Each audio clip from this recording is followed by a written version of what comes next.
Hello everyone, good morning all of you. आप सभी का वेलकम है exam point with Kalpana YouTube channel पर।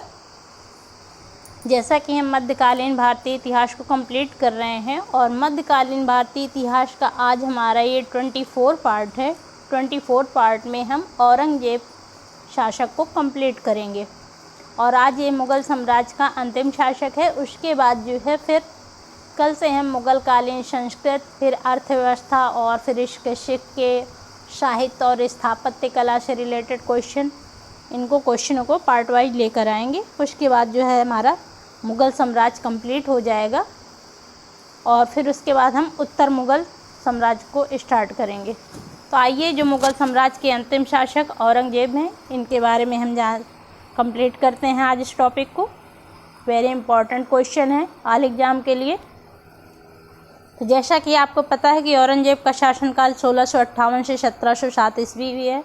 आपके सामने हेडिंग ही पड़ी है और आपके सामने क्वेश्चन रिप्रेजेंट है, लेकिन थोड़ा सा औरंगजेब के बारे में आपको बता देते हैं, फिर उसके बाद जो है इन क्वेश्चनों को हम कंप्लीट करते हैं। तो देखिए, जो औरंगजेब का जन्म हुआ था ये 1618 ईस्वी में मध्य प्रदेश के उज्जैन ज़िले के दोहद नामक स्थान पर हुआ था और इनके पिता का नाम शाहजहां और माता का नाम अर्जुबंद बानो बेगम था और इनका मूल नाम जो है मुहिउद्दीन था। और जो इनकी उपाधियां थी, इन्होंने बहादुर की उपाधि धारण की और हाफिज की उपाधि धारण की, पाखंडी की उपाधि धारण की, जिंदा पीर की उपाधि धारण की। क्योंकि इस जिंदा पीर की उपाधि इन्होंने इसलिए धारण की थी क्योंकि इस्लाम धर्म की कट्टरता के कारण जो है इन्हें जिंदा पीर कहा गया था। शाही दरवेज की उपाधि धारण की, क्योंकि सादगीपूर्ण जीवन जीने के कारण इन्हें शाही दरवेज कहा गया। गाजी की उपाधि धारण की, मतलब काफिरों का नाश करने वाला। और आलमगीर की उपाधि जो है इन्होंने धारण की थी। ये इनकी उपाधियाँ थी।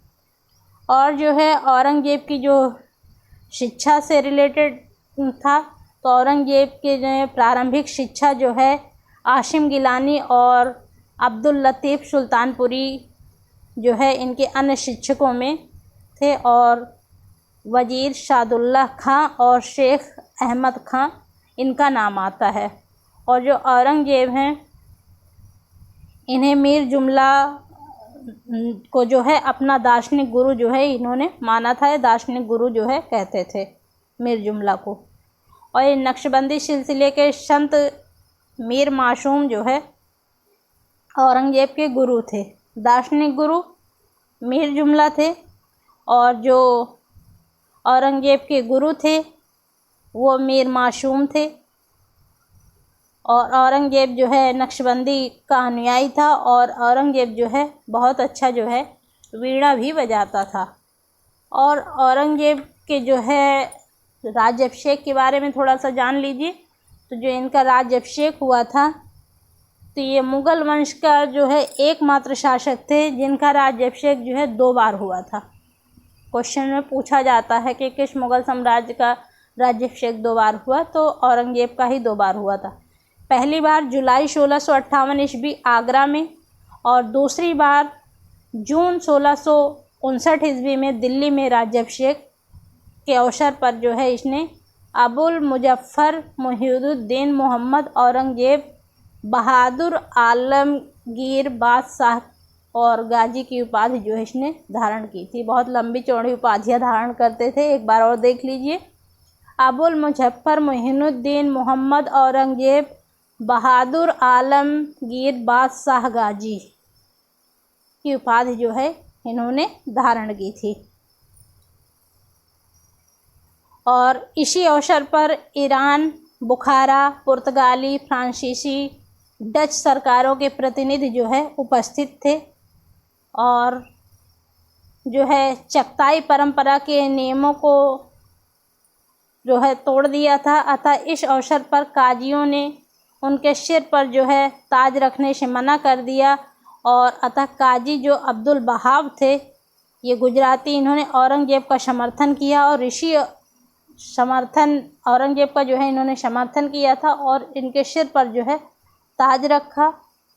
और शासक बनने के बाद जो है औरंगजेब ने जो है अब्दुल बहाव गुजराती को काजी उल कुजात के पद पर नियुक्त किया था और प्रमुख जो है सद्र आप जानते होंगे जो धार्मिक मामलों का प्रधान होता था, उन्हें बनाया। और अब्दुल वहाब गुजराती जो है शराब पीता था और व्यापार करता था। ऐसा करने वाला वो पहला सद्र, मतलब धार्मिक मामलों का प्रधान जो है ऐसा करने वाला पहला सद्र था।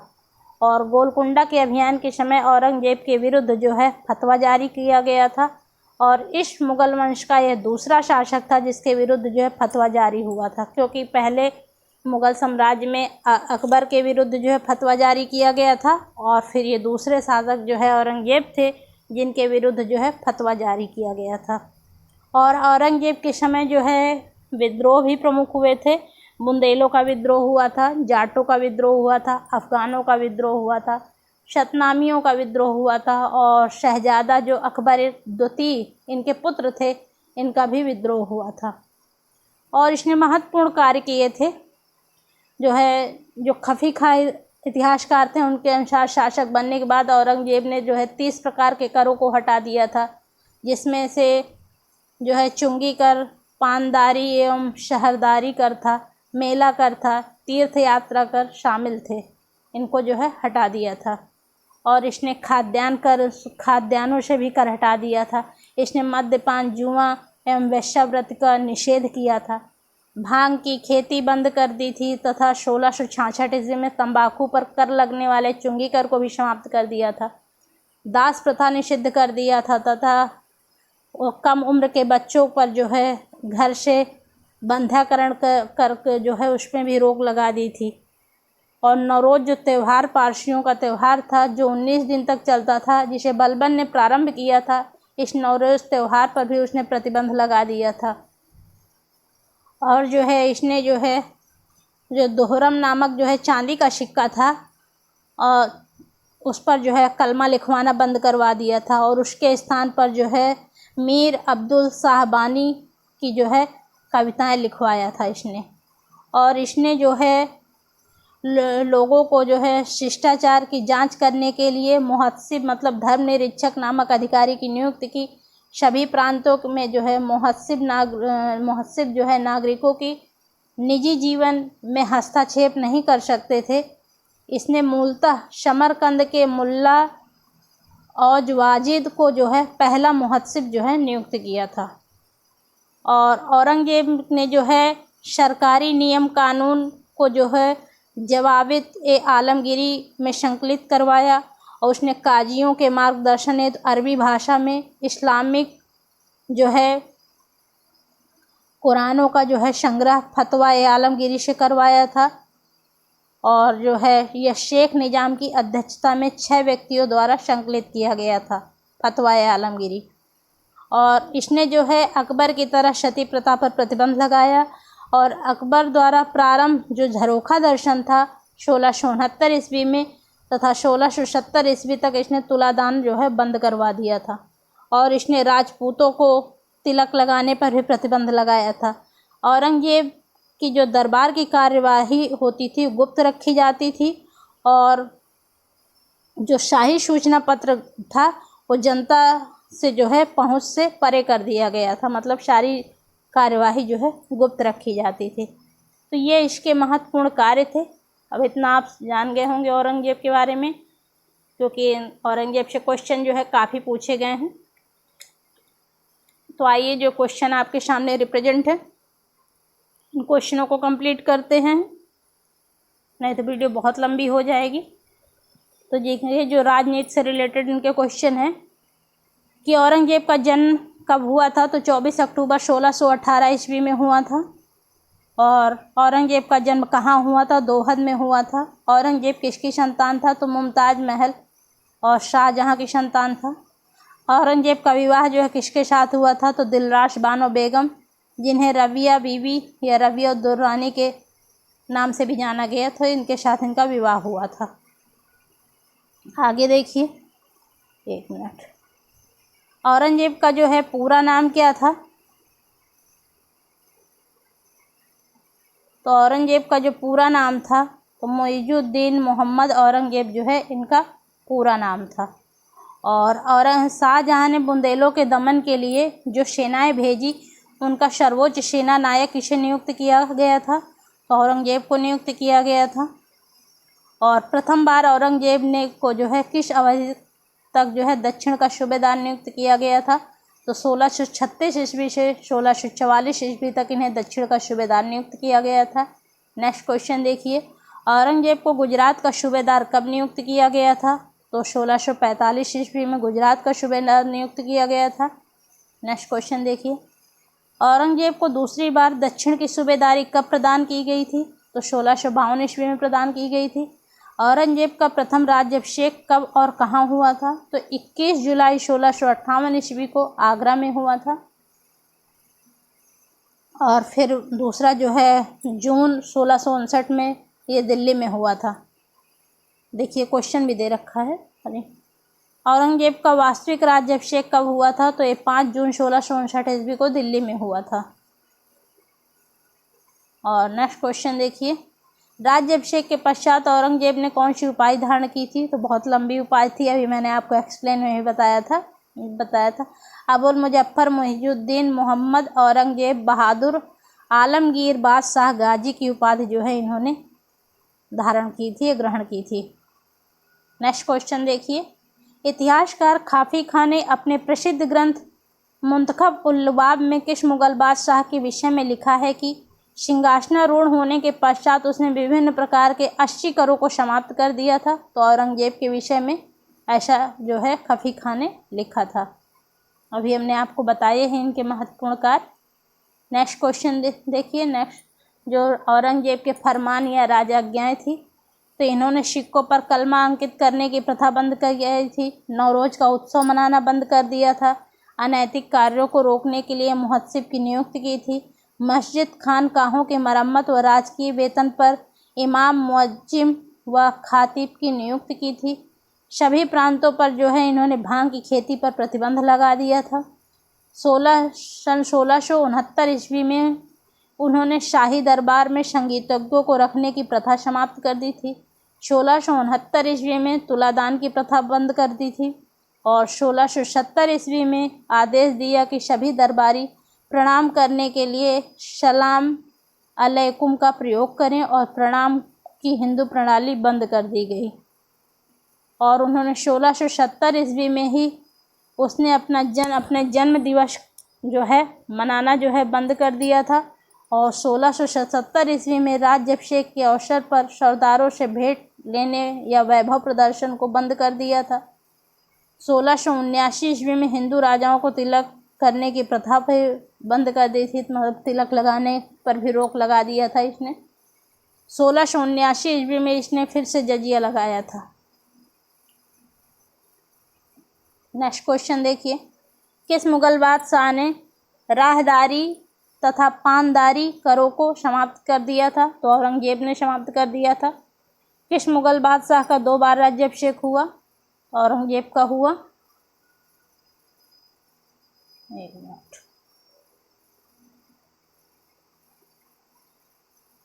देखिए नेक्स्ट क्वेश्चन, औरंगजेब ने पूर्वी प्रांतों जैसे असम, कोच बिहार, अराकान आदि के विद्रोही जमींदारों का दमन करने के लिए किसे भेजा था? तो मीर जुमला को भेजा था।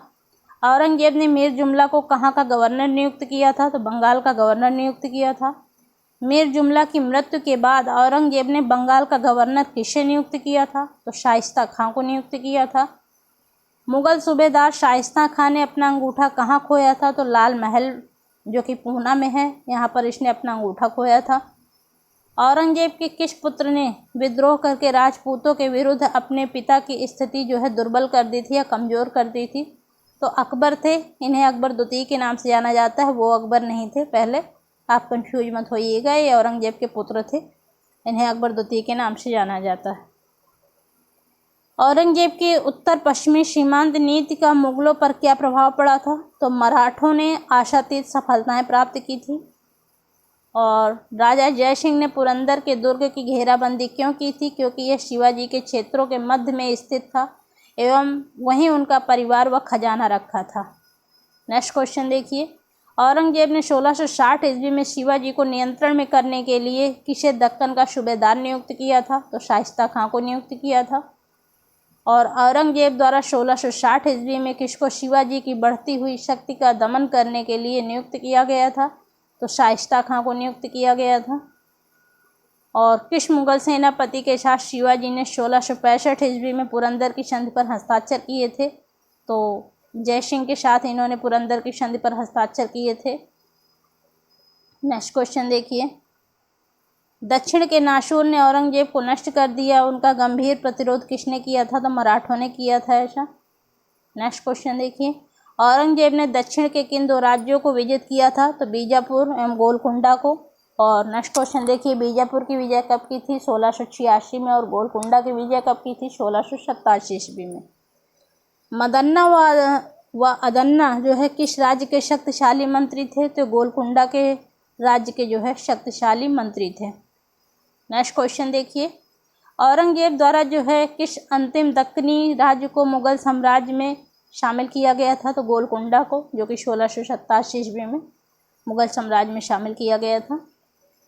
नेक्स्ट क्वेश्चन देखिए, 1687 ईस्वी में जब औरंगजेब ने गोलकुंडा के किले पर अधिकार किया, उस समय गोलकुंडा का शासक कौन था? तो अबुल हसन कुतुब शाह जो है गोलकुंडा का शासन था। नेक्स्ट क्वेश्चन देखिए, मनुची कहता है कि जजिया फिर से लादे जाने का सरदारों के एक समूह ने जबरदस्त विरोध किया, जिसका नेतृत्व जो है राणा राज सिंह ने किया था। नेक्स्ट क्वेश्चन देखिए, औरंगजेब के शासनकाल में मेवाड़ जो है, मेवाड़ का शासक कौन था? तो राज सिंह जो है मेवाड़ का शासक था। और राजपूतों के प्रति औरंगजेब की नीति परिवर्तन का प्रमुख कारण क्या था? तो अत्यधिक महत्वाकांक्षा जो है यह इनकी परिवर्तन की जो है प्रमुख कारण था। नेक्स्ट क्वेश्चन देखिए, एक राजपूत राजा ने औरंगजेब की धार्मिक नीति के बारे में एक चेतावनी लिखित रूप से भेजी थी, उसका क्या नाम था? तो जोधपुर के महाराजा जसवंत सिंह थे, इन्होंने औरंगजेब को धार्मिक नीति के बारे में चेतावनी जो है लिखित रूप से भेजी थी। तो जोधपुर के महाराजा जसवंत सिंह थे। आगे नेक्स्ट क्वेश्चन देखिए,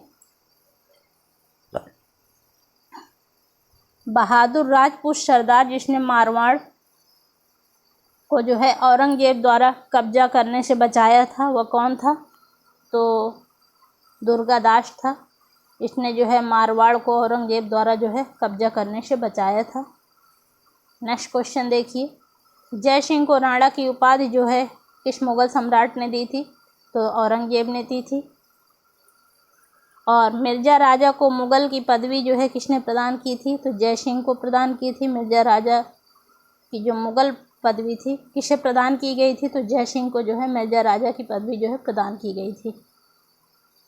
छत्रसाल का विद्रोह किसके शासनकाल से संबंधित था? औरंगजेब के शासनकाल से संबंधित था। और किस मुगल बादशाह के अंतर्गत मुगल सेना में सर्वाधिक हिंदू सेनापति थे? तो औरंगजेब के शासन या औरंगजेब के अंतर्गत जो है सर्वाधिक हिंदू सेनापति थे। वह विदेशी यात्री कौन था जो उत्तराधिकार के युद्ध में औरंगजेब द्वारा पराजित हो जाने पर दारा शिकोह के सार्वजनिक रूप से अपमानित किए जाने का प्रत्यक्षदर्शी था? तो बर्नियर विदेशी यात्री था। जब औरंगजेब और दारा शिकोह का युद्ध हुआ था, तो जब दारा शिकोह पराजित हुआ था, तो ये जो है बर्नियर प्रत्यक्षदर्शी था। नेक्स्ट क्वेश्चन देखिए, औरंगजेब ने बम्बई की किलेबंदी करने की अनुमति जो है मुगल सम्राट से किस आधार पर मांगी थी? तो उभरती मराठा शक्ति का सामना करने के लिए जो है उन्होंने बम्बई की किलेबंदी करने की अनुमति जो है मुगल सम्राट से मांगी थी। नेक्स्ट क्वेश्चन देखिए, निकोलो मनुची जो है जिसने औरंगजेब के शासनकाल का विवरण दिया, कहाँ का निवासी था? तो वेनिस का निवासी था।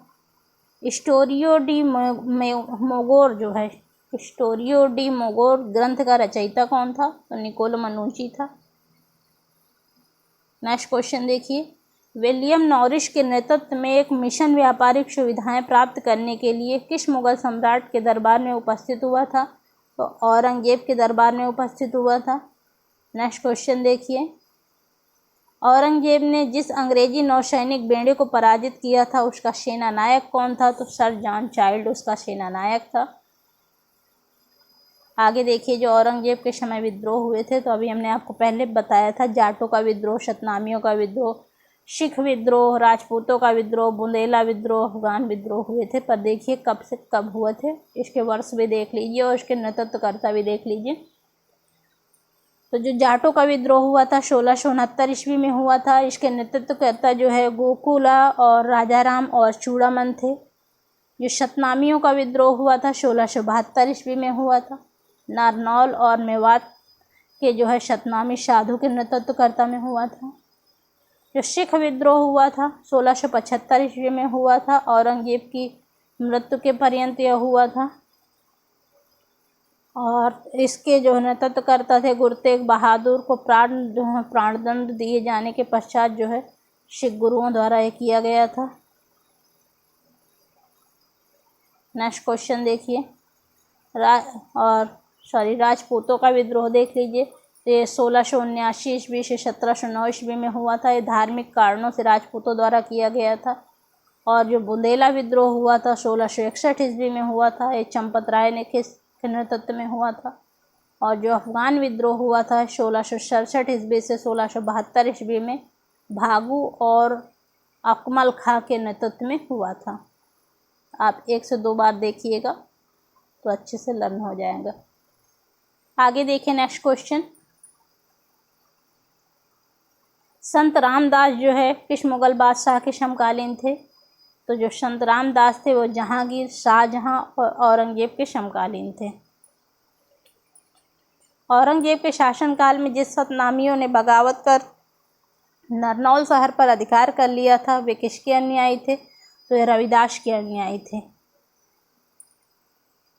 नेक्स्ट क्वेश्चन देखिए, शतनामियों ने किसके विरुद्ध युद्ध किया था? तो औरंगजेब के विरुद्ध जो है युद्ध किया था।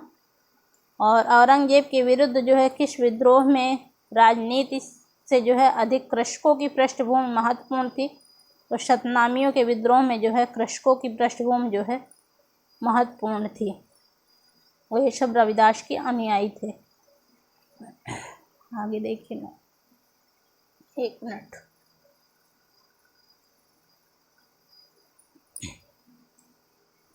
देखिए नेक्स्ट क्वेश्चन, किस आधुनिक इतिहासकार ने शतनामी विद्रोह को औरंगजेब की धार्मिक नीतियों के विरोध में जो है हिंदू प्रतिक्रिया की संज्ञा दी थी? तो जदुनाथ सरकार इतिहासकार ने जो है शतनामी विद्रोह को औरंगजेब की धार्मिक नीतियों के विरोध में हिंदू प्रतिक्रिया की संज्ञा दी थी।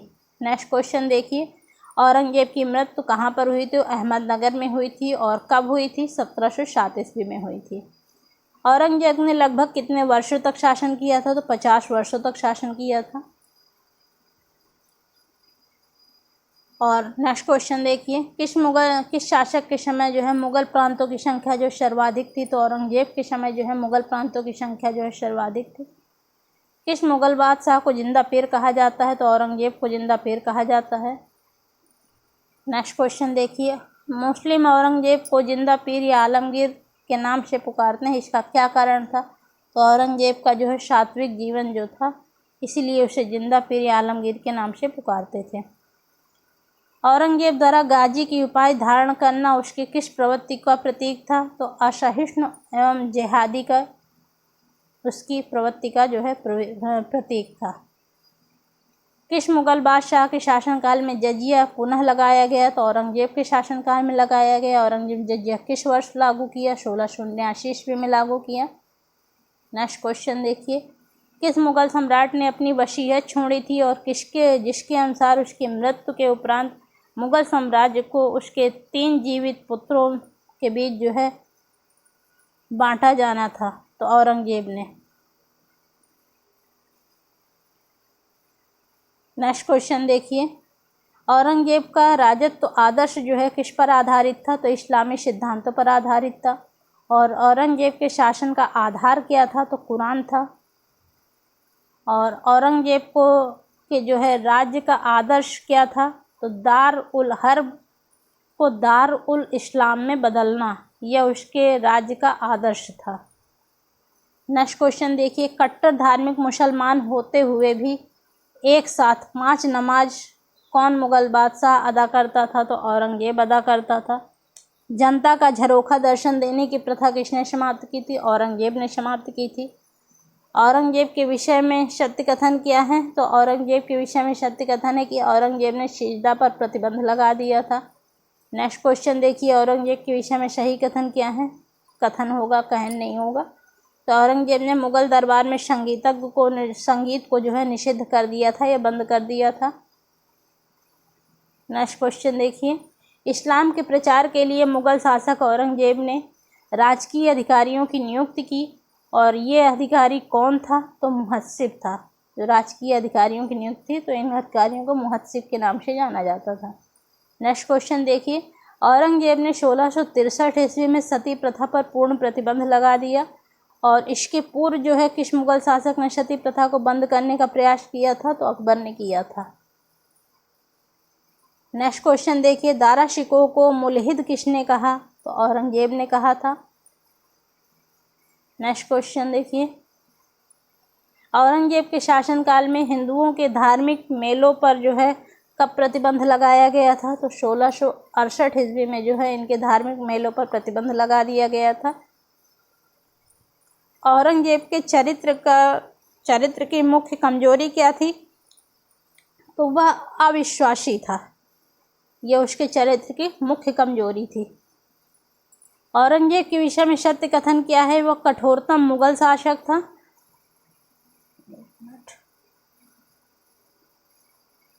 वो कठोरतम मुगल शासक था। नेक्स्ट क्वेश्चन देखिए,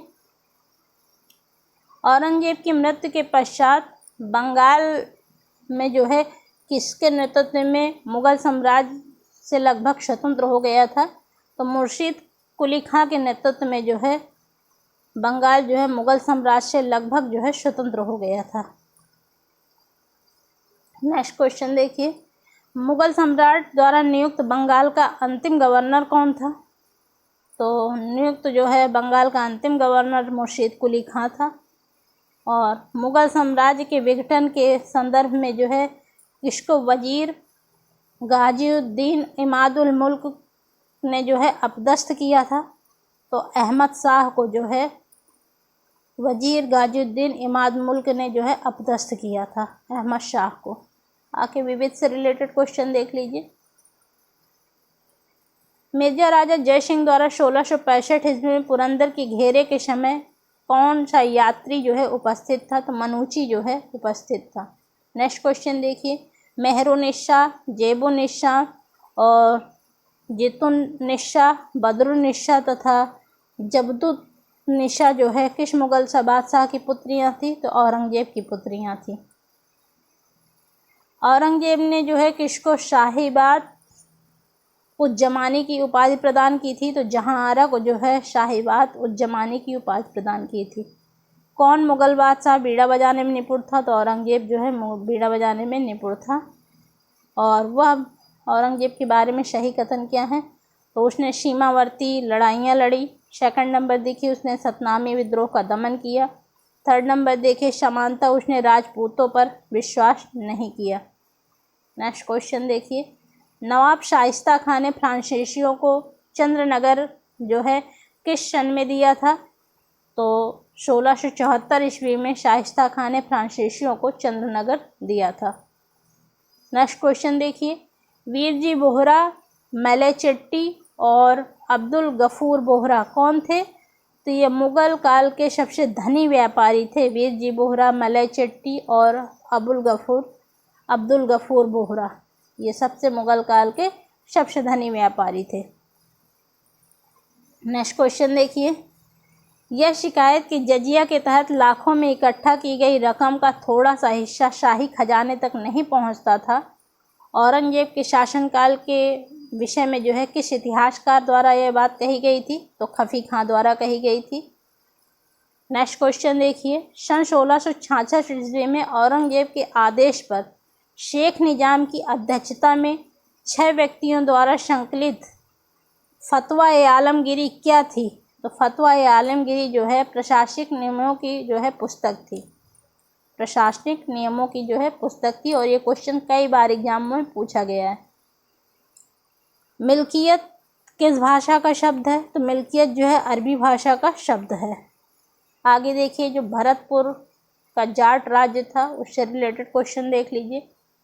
भरतपुर में स्वतंत्र जाट राज्य की स्थापना किसके द्वारा की गई थी? तो चूड़ामण एवं बदन के सिंह के द्वारा की गई थी। नेक्स्ट क्वेश्चन देखिए, सर्वप्रथम किस जाट नेता या जमींदार ने मुगलों के विरुद्ध विद्रोह किया था? तो तिलपत के जमींदार गोकुल ने जो है मुगलों के विरुद्ध जो है विद्रोह किया था। नेक्स्ट क्वेश्चन देखिए, तिलपत के जमींदार गोकुल जो है ने मुगलों के विरुद्ध विद्रोह कब किया था? तो 1669 ईस्वी में किया था। और जाट नेता राजा राम एवं राम चेरा ने मुगलों के विरुद्ध विद्रोह कब किया था? तो 1686 ईस्वी में किया था। किस जाट राजा ने सिकंदरा स्थित अकबर के मकबरे में घुसकर उसके अस्थि पंजर को निकालकर जला डाला था? तो राजा राम ने ऐसा किया था। नेक्स्ट क्वेश्चन देखिए, एक मिनट। राजा राम के पश्चात जो है जाटों का नेतृत्व किसके द्वारा किया गया था? तो चूड़ामन के द्वारा किया गया था। उत्तरवर्ती मुगल साम्राज्य में जाट जो है किन क्षेत्रों में अधिक सक्रिय थे? तो दिल्ली, मथुरा, आगरा तथा भरतपुर, इन क्षेत्रों में जो है जाट जो है अधिक सक्रिय थे। सर्वप्रथम जाटों ने किस मुगल शासक की नीतियों का विरोध किया था? तो जो औरंगजेब की नीतियां थी इसका जो है सर्वप्रथम जाटों ने जो है विरोध किया था। जाट नेता चूड़ामन ने भरतपुर में जो है किस अवधि तक स्वतंत्र शासक के रूप में शासन किया था? तो 1695 ईस्वी से 1721 ईस्वी तक इन्होंने स्वतंत्र शासक के रूप में शासन किया था। जाट नेता चूड़ामन ने जो है किस दुर्ग का निर्माण कराया था? तो थीम या थून दुर्ग का निर्माण जो है करवाया था। थीम दुर्ग का ही है, थून दुर्ग दोनों नाम से जाना जाता है। इस दुर्ग का निर्माण जो है जाट नेता चूड़ामन ने करवाया था।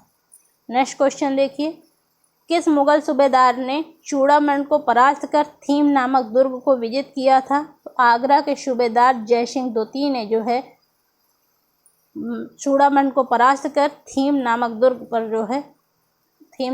को जो है विजित कर लिया था। नेक्स्ट क्वेश्चन देखिए, किस जाट नेता ने आत्महत्या की थी? तो चूड़ामन ने जो है आत्महत्या की थी। और जाट नेता चूड़ामन ने आत्महत्या कब की थी? 1721 ईस्वी में की थी।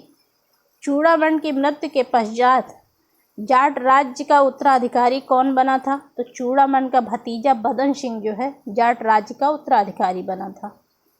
बदन सिंह ने अपनी सैन्य शक्ति बढ़ाने हेतु किन स्थानों पर सुदृढ़ दुर्ग का निर्माण कराया था? तो दींग, कुंबेर, वेद तथा भरतपुर में जो है इसने दुर्ग का निर्माण करवाया था। भरतपुर राज्य का वास्तविक संस्थापक किसे कहा जाता है? तो बदन सिंह को कहा जाता है। नेक्स्ट क्वेश्चन देखिए, बदन सिंह ने किस विदेशी आक्रमण के पश्चात मथुरा पर आधिपत्य स्थापित कर लिया था? तो नादिर शाह जो है विदेशी आक्रमण के पश्चात जो है इसने मथुरा पर आधिपत्य स्थापित कर लिया था। नेक्स्ट क्वेश्चन देखिए, किसने बदन सिंह के मथुरा आधिपत्य को स्वीकार किया तथा उसे राजा की उपाधि प्रदान किया था? तो जो अहमद शाह अब्दाली था इसने जो है बदन सिंह के मथुरा आधिपत्य को जो है स्वीकार किया और उसे राजा की उपाधि जो है प्रदान किया था अहमद शाह अब्दाली ने। नेक्स्ट क्वेश्चन देखिए, किस जाट राजा को अहमद शाह अब्दाली ने महेंद्र की उपाधि प्रदान की थी? तो बदन सिंह को प्रदान की थी महेंद्र की उपाधि। नेक्स्ट क्वेश्चन देखिए, शमाई राजा जय सिंह ने किस जाट राजा को ब्रजराज की उपाधि प्रदान की थी? तो बदन सिंह को, जो शमाई राजा जय सिंह थे इन्होंने बदन सिंह जो जाट राजा थे उनको ब्रजराज की उपाधि जो है बदन सिंह को प्रदान की थी। बदन सिंह की मृत्यु के पश्चात जाटों का नेतृत्व किसने किया था? सूरजमल ने किया था। और सूरजमल ने जाटों का नेतृत्व जो है किस अवधि तक किया था? तो 1756 से 1763 ईस्वी तक किया था। किस जाट नेता को जाटों का अफलातून या प्लेटो कहा जाता है? सूरजमल को कहा जाता है। भरतपुर के लोहगढ़ किले का निर्माण किसने करवाया था? सूरजमल ने करवाया था। सूरजमल के पश्चात जाटों का नेतृत्व किसने किया था? तो जवाहर सिंह, रतन सिंह, केहर सिंह, नवल सिंह और रणधीर सिंह, इन्होंने जो है जाटों का नेतृत्व किया था। क्रमानुसार दे रखा है। अंतिम जाट शासक किसे माना जाता है? तो रणधीर सिंह को माना जाता है। रणधीर सिंह ने अंग्रेजों की अधीनता कब स्वीकार की थी? तो 1805 ईस्वी में अंग्रेजों की अधीनता जो है स्वीकार की थी। आज हमारा ये औरंगजेब से रिलेटेड टॉपिक ख़त्म हो गया। अब कल हम मुग़ल कालीन संस्कृति से रिलेटेड क्वेश्चन को लेकर आएंगे। फिर उसके बाद मुग़ल कालीन जो अर्थव्यवस्था है, साहित्य, स्थापत्य कला, मुद्रा, सारे टॉपिकों को हम लेकर आएंगे। तो उसके बाद जो है हमारा मुग़ल साम्राज्य कंप्लीट हो जाएगा। उसके बाद हम उत्तर मुग़ल साम्राज्य को कंप्लीट करेंगे। और आप देख लीजिए कितने क्वेश्चन यहाँ से पूछे गए हैं घुमा घुमा के एग्ज़ामों में, तो मिस मत करिएगा, ज़रूर देखिएगा। वेरी वेरी इंपॉर्टेंट क्वेश्चन है। और प्लीज़ सब्सक्राइब, शेयर, लाइक ज़रूर करिएगा। ठीक है, आज के लिए इतना ही। Okay, thank you so much.